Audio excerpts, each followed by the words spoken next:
Los libros de historia están llenos de asesinatos aparentemente puntuales que desencadenan un gran cambio. Este asesinato sucedió en una universidad. La víctima es ya el mártir de una nueva manera de entender Estados Unidos.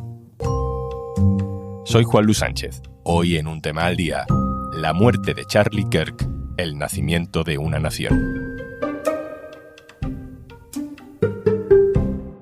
Una cosa antes de empezar. ¿Sabes que Kit Digital puede ayudar a digitalizar tu negocio? Al final del episodio te cuento cómo lo puedes solicitar. El 10 de septiembre fue asesinado Charlie Kirk, un referente muy popular, muy influyente entre jóvenes ultraconservadores de Estados Unidos. Tenía 31 años. Cuando lo mataron, Kirk estaba en un campus universitario en Utah, en uno de sus habituales formatos de debate en el que cualquiera puede participar. So, do you know how many transgender Americans have been mass shooters over the last 10 years? Too many. Para entender el éxito de Kirk hay que ver un rato alguno de estos eventos al aire libre, con cientos de universitarios agolpados escuchando y algunos que se atreven a hablar con él, pasan al micrófono abierto delante de Kirk y es como una cita a ciegas ideológica, un reto. You create a company that's like close to being a fascist and then... Un reto en el que Kirk es experto en tumbar con su dialéctica a los jóvenes progresistas que se atreven a confrontarlo. Can you name one thing I believe that's fascist? You believe that Ese 10 de septiembre, en Utah, mientras debatía, Charlie Kirk recibió un disparo en el cuello. Como en España no conocíamos a Charlie Kirk, quizá durante unos minutos pensamos que era otra muerte más por arma en otra universidad. Pero no. Donald Trump se convirtió en portavoz de una crisis de gran impacto para los conservadores. Donald Trump confirmó él mismo la muerte de Kirk. Horas después, quiso anunciar también personalmente la detención del sospechoso. With a high degree of certainty, we have him in custody, right? In custody. Donald Trump y su vicepresidente se lanzaron a acusar del asesinato de Kirk a la izquierda radical, así en general, y se activaron todos los resortes para defender esta tesis durante días. El jefe del FBI también era amigo de Kirk y le dedicaba estas palabras. To my friend Charlie Kirk. Rest now, brother. We have the watch. And I'll see you in Valhalla. Dice, descansa en paz, hermano. Nos vemos en Valhalla. Valhalla es como un Olimpo para los guerreros muertos de la mitología nórdica, y pocas situaciones sociales son más efectivas para fabricar un mito, un mártir, que un gran funeral.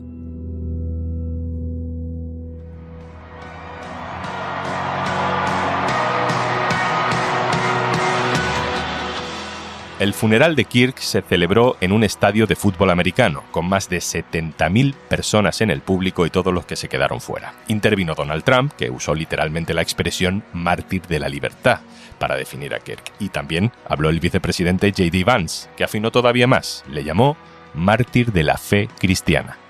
La ceremonia duró 5 horas. Fuegos artificiales, actuaciones musicales y se retransmite por televisión a todo el país, que vio en plano cerrado el rostro entre lágrimas de la mujer de Charlie Kirk ante el micrófono para decir que perdona al asesino de su marido, porque es lo que habrían hecho Jesucristo y su marido. I forgive him.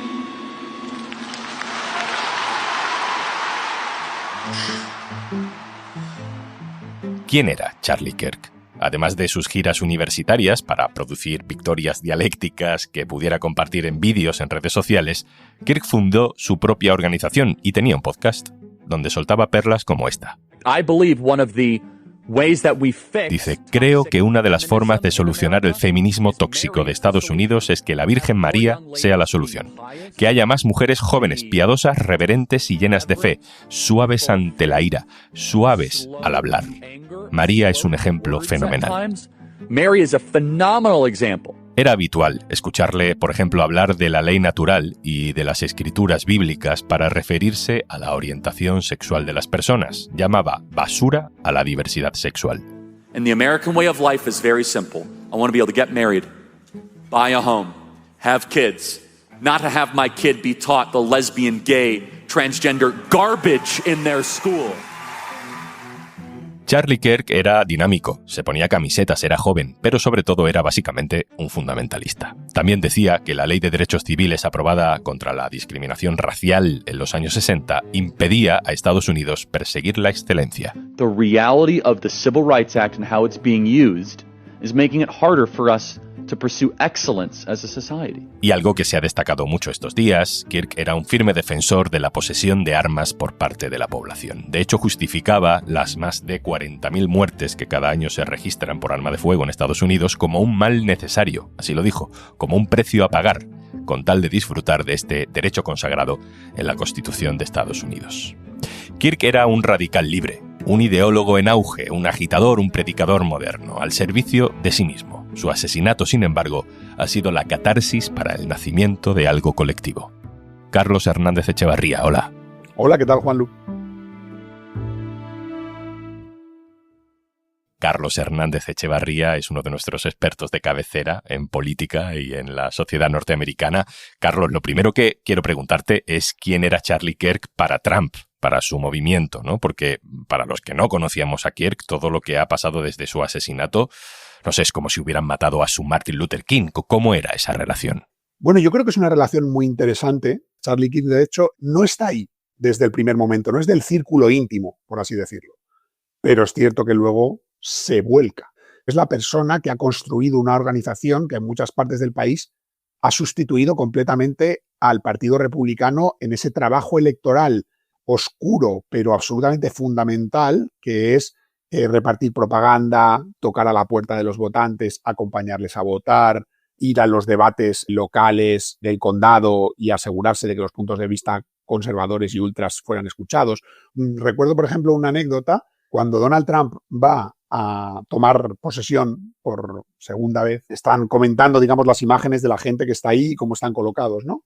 Y alguien dice, fíjate, que Charlie Kirk está como en primera fila y los líderes en el Congreso a lo mejor están en la cuarta fila, ¿no? Y rápidamente le contesta a un senador republicano y dice, es que Charlie Kirk ha hecho más porque Donald Trump vuelva a la Casa Blanca que muchísimos miembros del Congreso.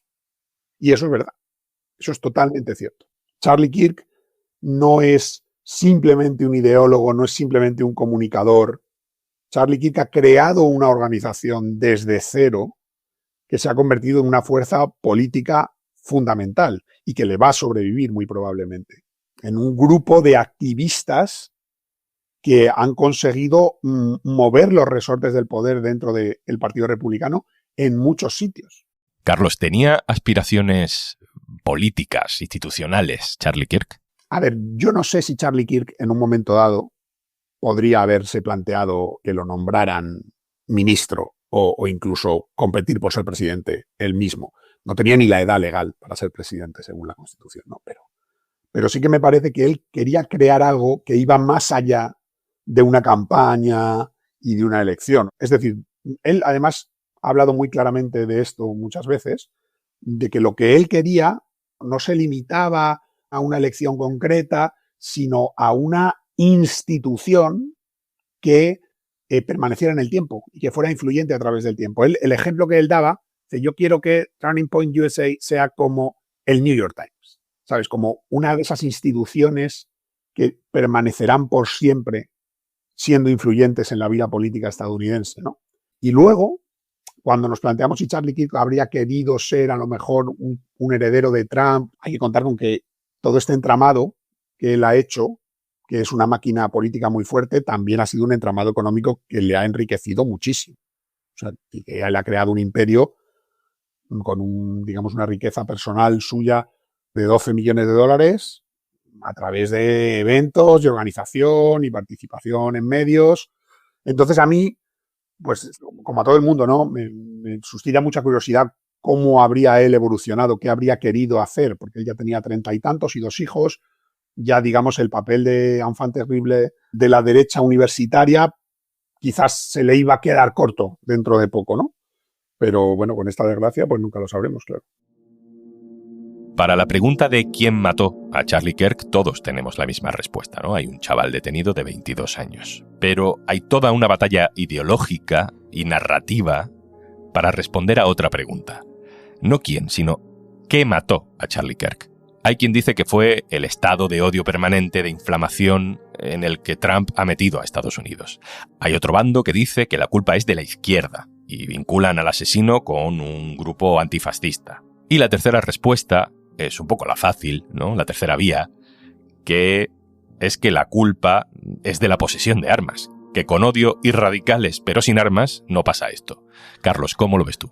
Bueno, yo creo que Charlie Kirk es la víctima desgraciada de un ambiente donde la violencia política no está fuera de la cuestión.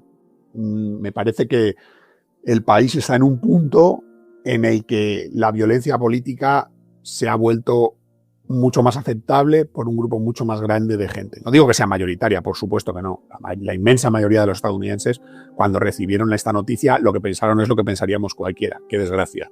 Pero sí que es verdad que yo veo un país donde pasan cosas y se hacen determinados discursos que no habrían existido hace 10 años. Pero también, siendo sincero, yo me resisto a decir, esto es el ambiente que creó Charlie Kirk. No, creo que hay 100.000 diferentes presiones y actitudes que han llevado a este punto en el que vivimos. Una, por supuesto, es importantísima, que es que Estados Unidos es de los pocos países donde uno puede conseguir un rifle de alta capacidad y hacer este tipo de atentado. Pero digamos que hay un compendio de cosas que han deteriorado completamente la vida pública. Y el problema de la violencia política es que ni funciona solo en una dirección, ni tampoco se puede limitar muy fácilmente. Es decir, hubo un clima político de asesinatos en los 60 en Estados Unidos, las muertes sucesivas de John Kennedy, Robert Kennedy, Martin Luther King, Malcolm X. Quiero decir que la violencia política, una vez que empieza, es muy difícil de detener. Pero también es cierto que de los agresores y asesinos, muchas veces la línea entre personas radicalizadas y personas abiertamente desequilibradas es muy débil y muy difícil de trazar. A veces son las dos cosas. Entonces soy un poco reacio precisamente a lo que tú decías, ¿no? De categorizar lo que pudieron ser las respuestas y fijar una narrativa de por qué murió Charlie Kirk.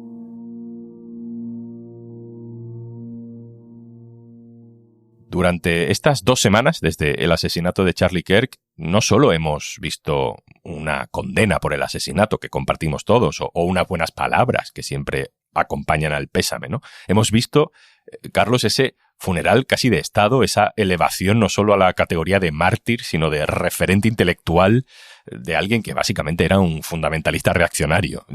¿Crees que el asesinato de Charlie Kirk puede ser el nacimiento definitivo de una nueva idea de Estados Unidos? Bueno, me sabe muy mal decir esto, pero creo que si no hubiera sido el asesinato de Charlie Kirk, hubiera sido otra cosa, pero que había un plan claro para instrumentalizar cualquier tipo de evento de este tipo y convertirlo en una justificación para la censura, para la persecución, para el giro autoritario que estamos viendo en Estados Unidos. Creo que el asesinato de Charlie Kirk permite al gobierno de Estados Unidos y a Trump pisar el acelerador en ese giro autoritario, y que la violencia política no nació cuando dispararon a Charlie Kirk, que es que este verano han asesinado a Melissa Hortman, la legisladora de Minnesota demócrata, junto a su marido, y han intentado secuestrar hace nada a la gobernadora demócrata de Michigan, también un grupo de estos que creen que se le han robado las elecciones a Trump y todo eso. Lo que pasa es que se está instrumentalizando totalmente, se va a usar como un método de represión. Entonces creo que como nacimiento de algo, sí. Creo que es uno de esos eventos que figurará en los libros de historia y que se dirá que en ese momento el gobierno estadounidense de Trump se sintió legitimado y con mayor apoyo para hacer ciertas cosas que quiere hacer, como perseguir a grupos que financian causas demócratas o intentar echar de los medios de comunicación convencionales a determinadas personas. Pero creo que hay que ser muy ingenuo para pensar que esto no estaba ya pensado. La última, Carlos. Ante todo esto, ¿qué pasa en el resto de la sociedad? ¿Hay rebeldía? ¿Hay miedo? Yo creo que hay un miedo muy justificado de que Estados Unidos se convierta en una cosa completamente diferente de la que ha sido hasta ahora.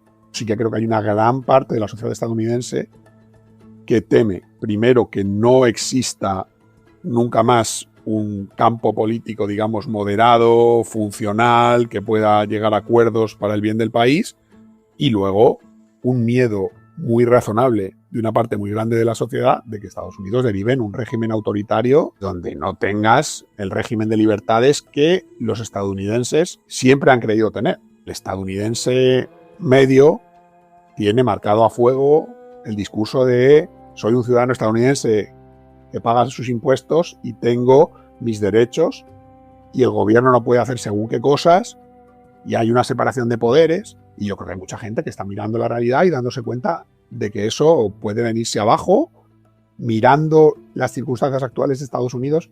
Lo poco realista o lo ingenuo sería no tener miedo.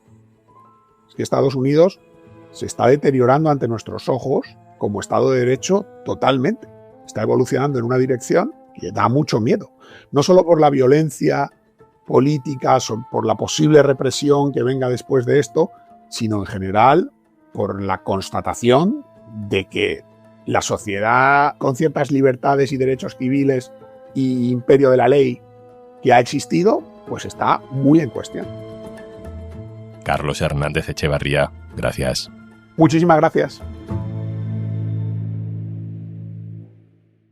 Y antes de marcharnos... Gracias a Kit Digital, empresas como Hijos de Pablo Esparza ya se han digitalizado. Kit Digital nos han permitido tener una fluidez de comunicación y de trabajo que antes no tenías. Kit Digital es una iniciativa del Gobierno de España gestionada por Red.es. Infórmate en el 900-909-001 o en acelerapyme.es. Colabora Cámara de Comercio de España, financiado por la Unión Europea. Next Generation, Plan de Recuperación, Gobierno de España. Esto es Un Tema al Día, el podcast del Diario.es. Si te gusta lo que hacemos, necesitamos tu apoyo. Hazte socio, hazte socia del Diario.es en el Diario.es/socio. El podcast lo producen Carmen Ibáñez, Marcos García Santonja e Izaskun Pérez. El montaje es de Pedro Nogales. Yo soy Juan Luis Sánchez. Mañana, otro tema.